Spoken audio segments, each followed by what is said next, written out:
Okay, Rebbe, we're good to go. Good to go? Yes, Givaldic. Okay.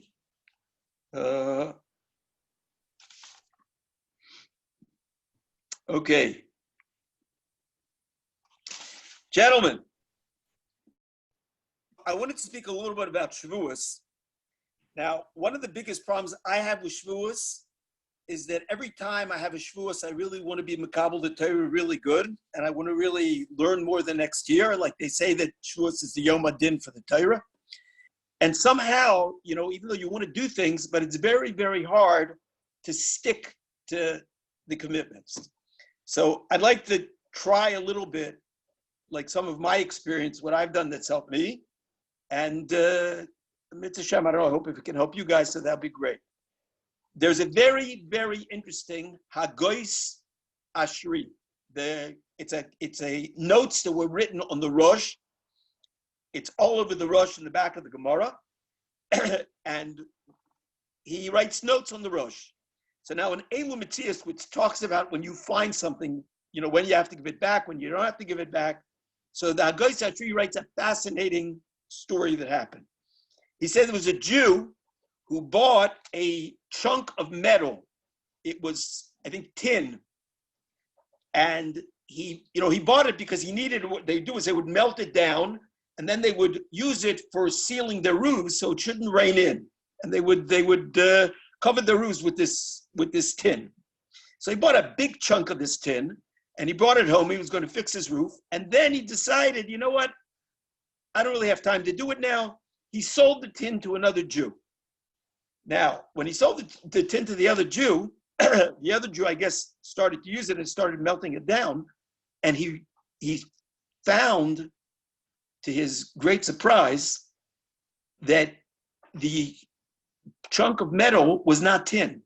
The covering was tin. It looked like a chunk of tin, but inside it was silver. So this piece of metal, this chunk of metal was worth a fortune of money. But the guy wanted to keep it. The second guy said, listen, I bought it from you. I should keep it.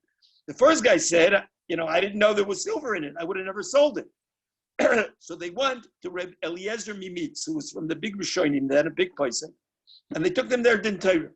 And Reb Eliezer Mimitz said that being the Jew did not know, the first Jew, when you bought it from the Goy, you didn't know that there was silver there. You had no intention, you had no das to buy it as if it was silver. You bought it as tin. So therefore you were not koine that silver. And therefore when you sold it to the second Jew can keep it. And he says that Rabbeinu Tam agreed with his psak. It's a very interesting psak, right? I would have thought, I bought the piece of metal, whatever it is. But he said, in order to be koine something, you have to realize what you're being koine. You have to understand what you're buying. You also have to know what kinyan, how you can acquire it. Reb Gedalia Shur and the Or Gedalia says that there's a tremendous lesson we can learn from this about Shavous. He says when we want to be kind of the Torah, we can only be kind of the Torah if we realize, first of all, what it is, and we have to also know what kinyanim, how to acquire the Torah. Now, there's a very, very interesting story, a mashal that Shavous Chaim tells, a story he tells. And I think it's very, very relevant to our topic. The Shavous Chaim says there was a guy, and he had to take a train trip. He had to go somewhere. So he goes to the train station. He gets in line. It's a long line. People are waiting. It's like, tens of people, and he's got to wait. He's waiting and waiting. He got to buy the ticket. And a friend of his comes up to him. He says, what are you, crazy? Why are you waiting in this line? Come with me right across the street. There's another train.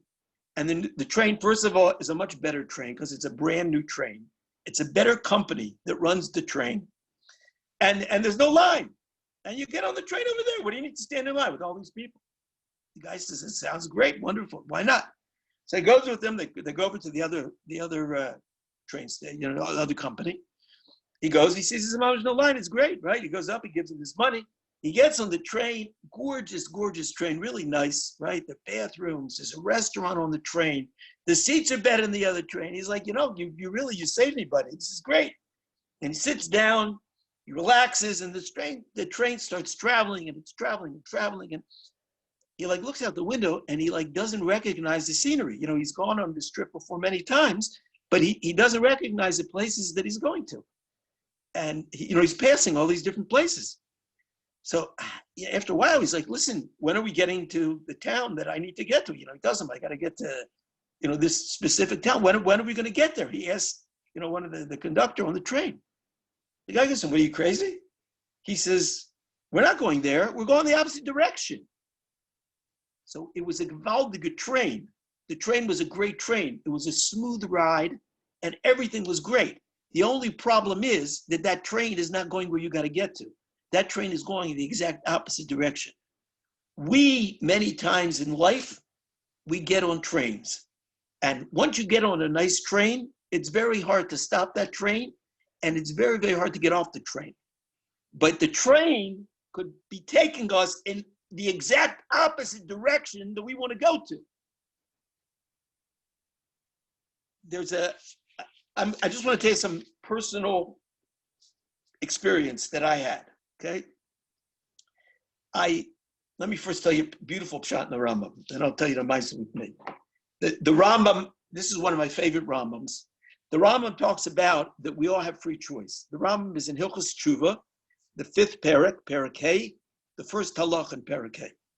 The Rambam says a very strange thing. You have to listen to the words he uses, because the Rambam was very careful not to use extra words, and people are medayik, they learn halachas from every single word the Rambam says. Now the Rambam says something which seems very, a lot of extra words in it, and it's very windy.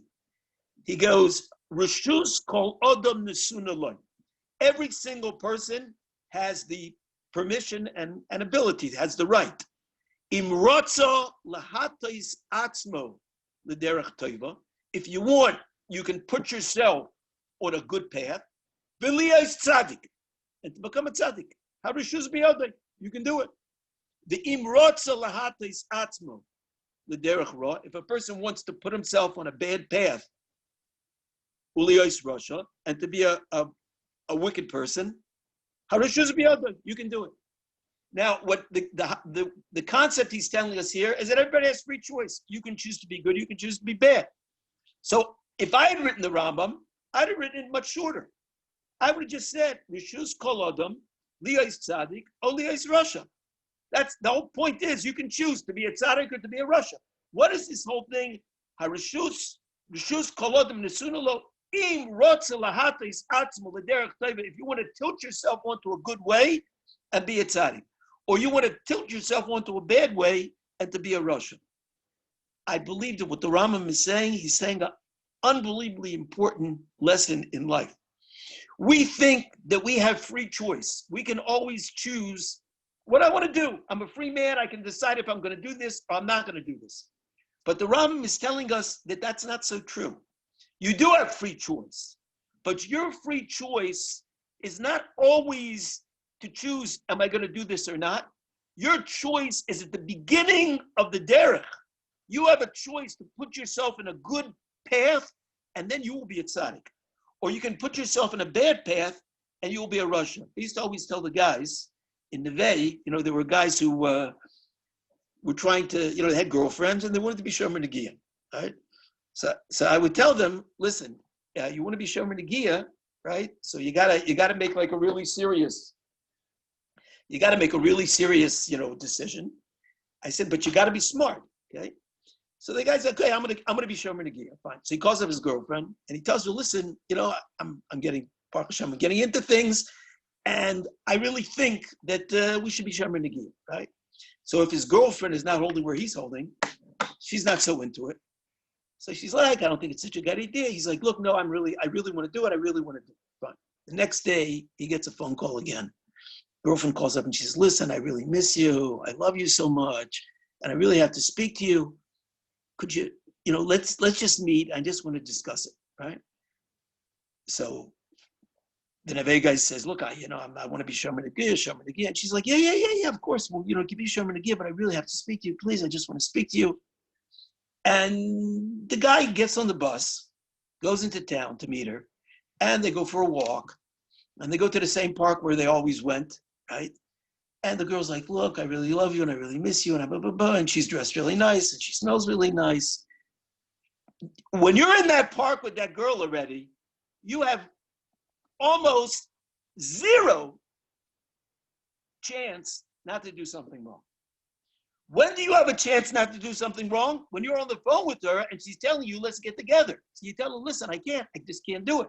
Because if you get yourself into that situation, you're in big trouble. You are able to put yourself in a good path. If you put yourself in the right path, then you'll be able to be a tzaddik. But if you don't put yourself in the right path, so you're not going to be able to do it. You can't put yourself into a situation where the nisayon is so hard that it's almost impossible to do. You know, I very much, when I first went to yeshiva, I was 16 years old, 16 and a half years old. And I wanted to learn every week to try to finish the parsha, to do chumash with Rashi and finish the parsha. And the time that I had to do it, that I had, you know, the free time that I could do it, was Friday night, was Shabbos night, and over Shabbos. So I decided, you know what? The yeshiva that I was in, there was a beis medrash, and there was another building, which was the dormitory, and then there was a dining room, right? And first there was a beis medrash. You walked past the dormitory, you got to the dining room. So I told myself, you know what? Shabbos night, what I'm going to do is I'm going to finish davening Kabbalah Shabbos.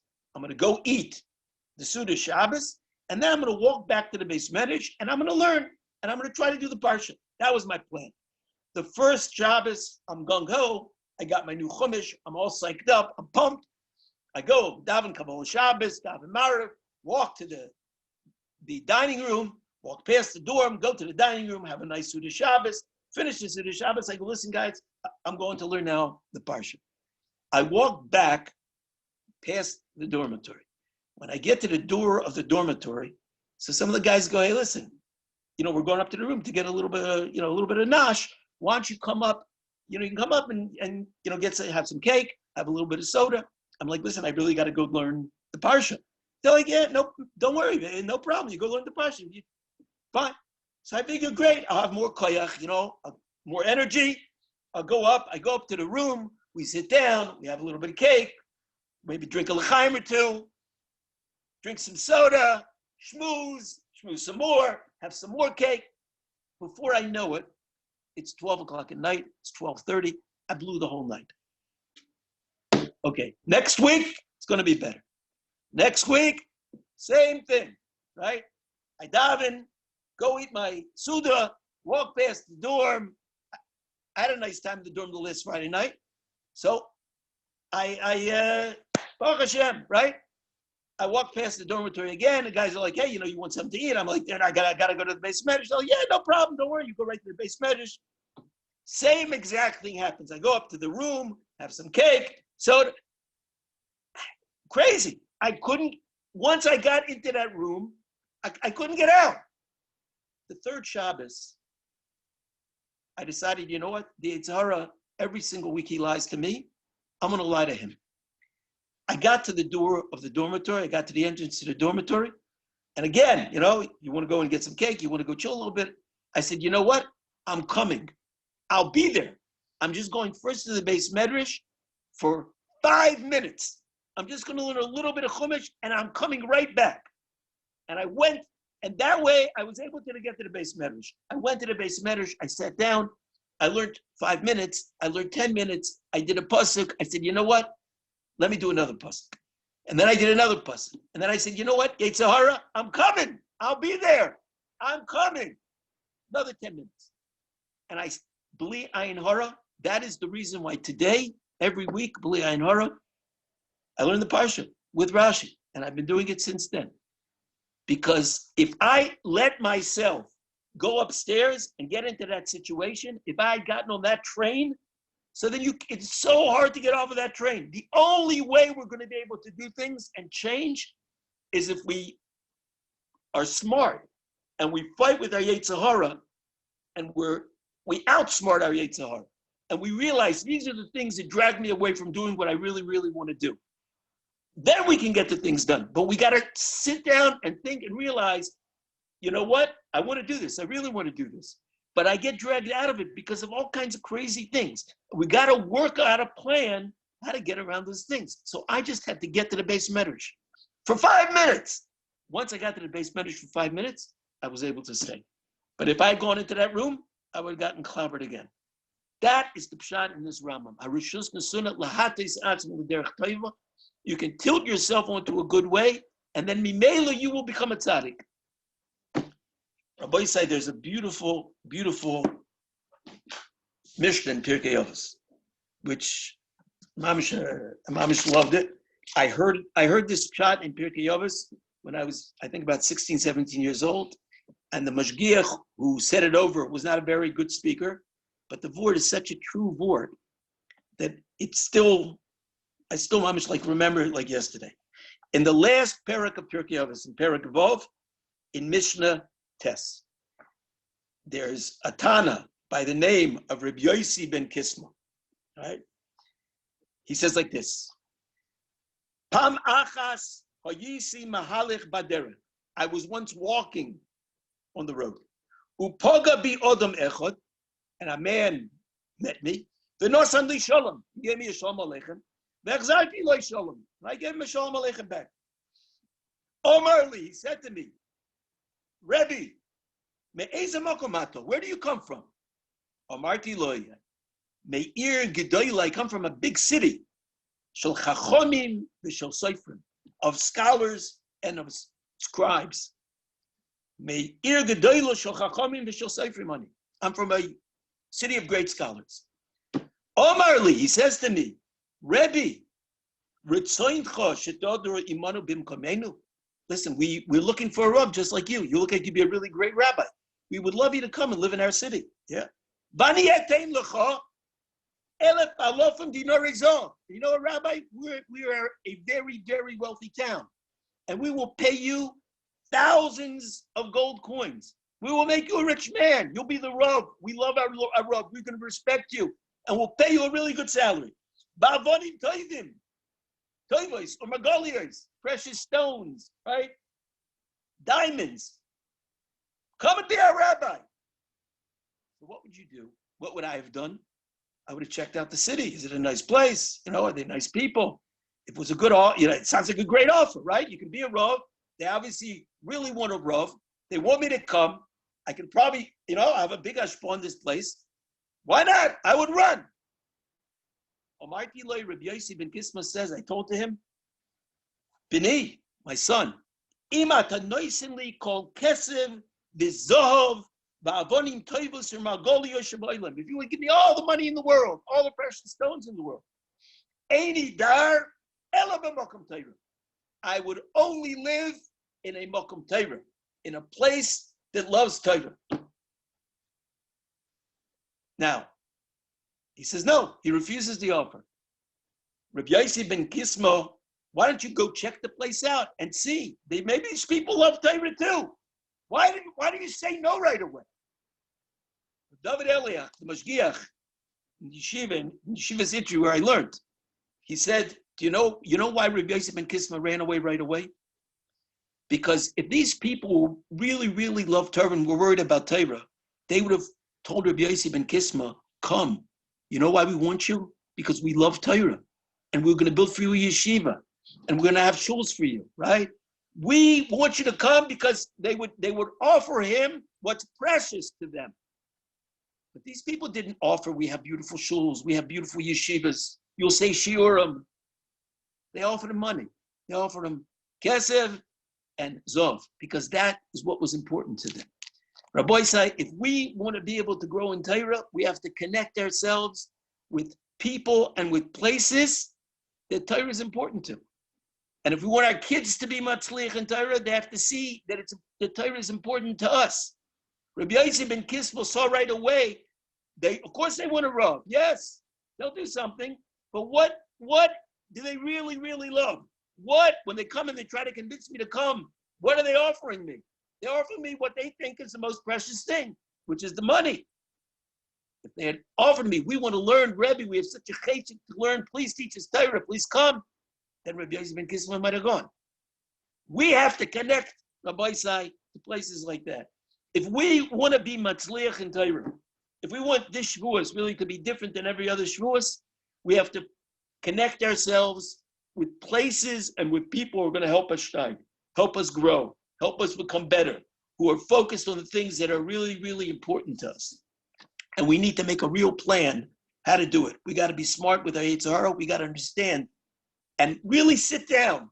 Shavuos is a time of learning, but it's also a time of a cheshbon hanefesh. When we sit down and we set for ourselves goals, this is what I'd really like to do. I would like to finish Shas. I would like to every day to do a daf yomi. Why is it that I can't go to the shir? What is it that keeps me away from the shir? You know, maybe when I go home from work, if I turn on the TV just to watch for 5 minutes, right? Or you flip on a movie or whatever you're doing, right?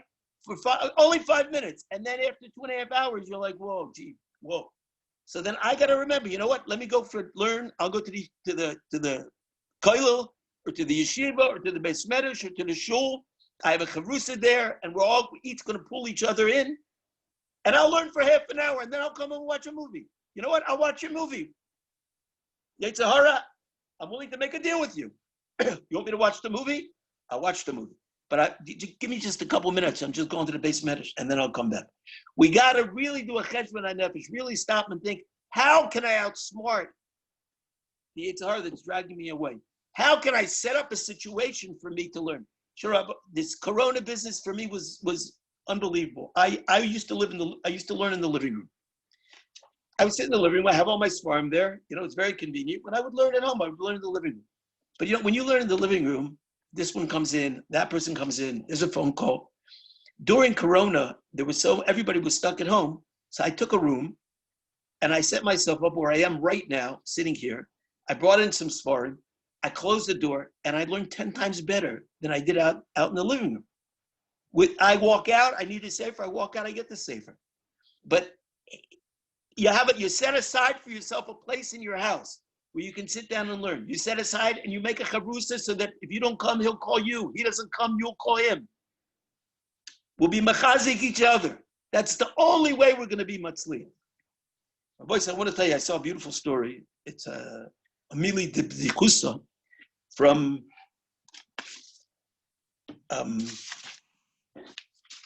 Rebbe Elimelech Biderman. Right? Rebbe Elimelech Biderman said there was a guy, very rich guy, a big veer, and he saw everybody in town had choshev chasonim, and it was like a big cover. They would come to shul, their chassan would sit next to them. You know, their son-in-law was a choshev guy. So he decided, look, I also want a choshev chasonim. So he went to the best yeshiva that he knew of. He goes up to the Rosh Yeshiva and he tells the Rosh Yeshiva, listen, I will pay anything. I'll support him for as long as he wants. I want the best bacher you have for chassan. I want the best bacher. The Rosh Yeshiva heard about this guy. This guy's not a real, very wealthy guy. Fine, said, okay. So he sends him, he finds him a good bacher. The father-in-law meets the bacher, very impressed with him, gavaldik guy. He tells him, listen, come, I have a house for you, right? Set you up, food, clothing, everything. Imam should take the best care of you, right? Fine. So the bacher comes with his future shver, and the future shver sets him up in a house, and he's takes good care of him. He buys him beautiful clothes, and unbelievable. He takes him to shul with him. This is my chassan. Great. 2 weeks, 3 weeks. The chassan is like, when's the chassan? So the gvir was a shtickle shreiter. The gvir says to him, he says, no, I don't have a daughter. I just want a chassan. I wanted the chassan. I don't have a daughter, bichlal. Rabbi Elimelech Biderman says, Rabbi says, Shavuos, we're going to a chassan.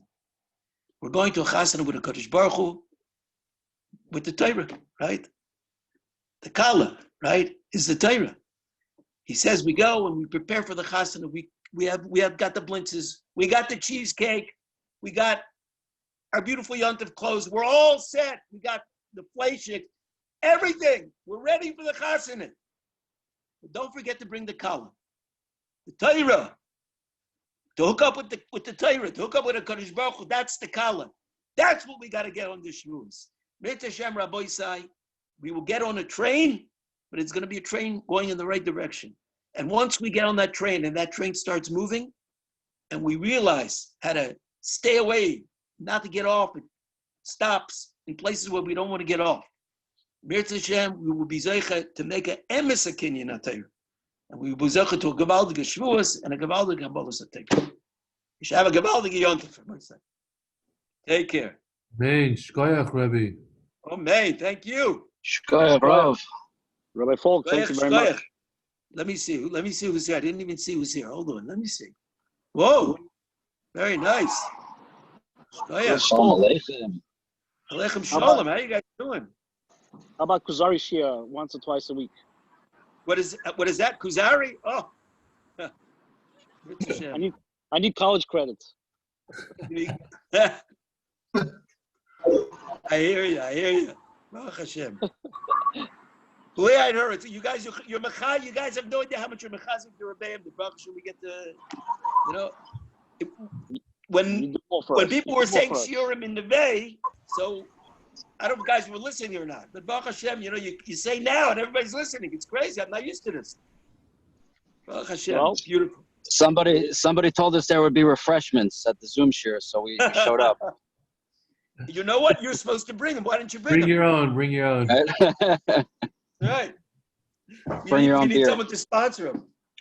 I'm waiting. Right, Send them. No, great. Rabbi Falk, Thank you. This is extension of life. We'll have to do a happy hour. We'll have to do a happy hour share. Well, you know what we have to do? I got to get Rabbi Sternberg to send some brownies, maybe. Yeah. Very nice. Baruch Hashem. Brownies, yeah. Okay, gentlemen, have a great yontif. Good yontif. Take care. You too, Rabbi. In touch. Thank you. Thanks for the visit. Okay. Hi. Hold on a second. I just finished one of those Zoom shears. Yeah, my Rebbe.